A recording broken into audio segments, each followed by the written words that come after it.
আচ্ছা বাবা, তোমরা ছেলেরা আসলে কি? তোমরা খুব খারাপ। খারাপ মানে খারাপ, আমি রাস্তায় গেলে ডিস্টার্ব করে। তুই চুপ, একদম চুপ।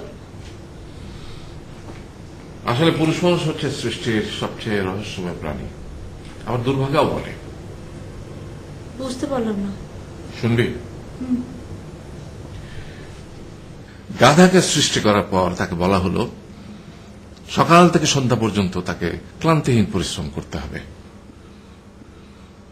সারা জীবন তাকে পিঠে ভারী বোঝা বইতে হবে, খেতে পাবে শুধু ঘাস, আর তার মাথায় কোনো বুদ্ধি থাকবে না। তার আয়ু হবে 50 বছর। গাধা করজোড়ে সৃষ্টিকর্তাকে বলল, আমি এত বছর বাঁচতে চাই না, আমাকে 20 বছর আয়ু দেওয়া হোক।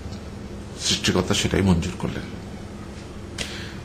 কুকুরকে যখন সৃষ্টি করা হলো তখন তাকে বলা হলো যে সে হবে মানুষের সবচেয়ে বড় বন্ধু, কিন্তু সে খাবে মানুষের উচ্ছিষ্ট, এবং তার আয়ু হবে 30 বছর।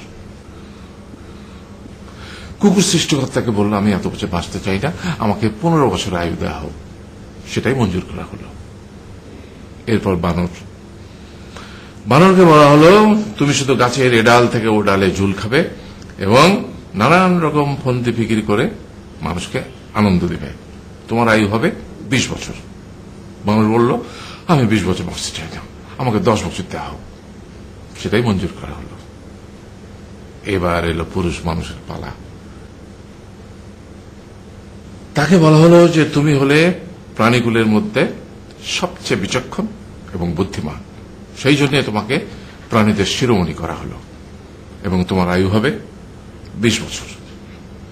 তখন পুরুষ মানুষ বলল, করজোড়ে বলল সৃষ্টিকর্তাকে যে 20 বছর আয়ু অত্যন্ত কম।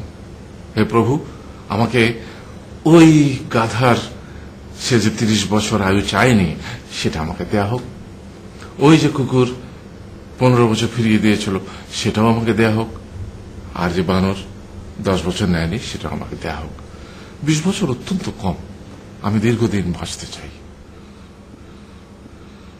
সৃষ্টিকর্তা সেটাও মঞ্জুর করলেন। তারপর কি হলো?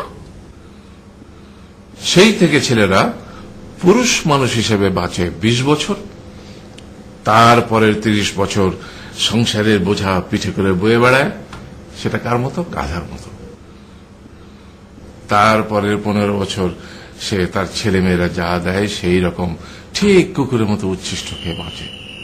আর তারপরে বৃদ্ধ বয়সে ঠিক বানরের মতো, যেমন গাছের এডাল থেকে ওডাল ঝুল খায় বানর, তেমনি এই ছেলের বাড়ি থেকে ওই ছেলের বাড়ি, আর নানান রকম ফন্দি ফিকির করে তার নাতি নাতনিদের আনন্দ দেওয়ার চেষ্টা করে।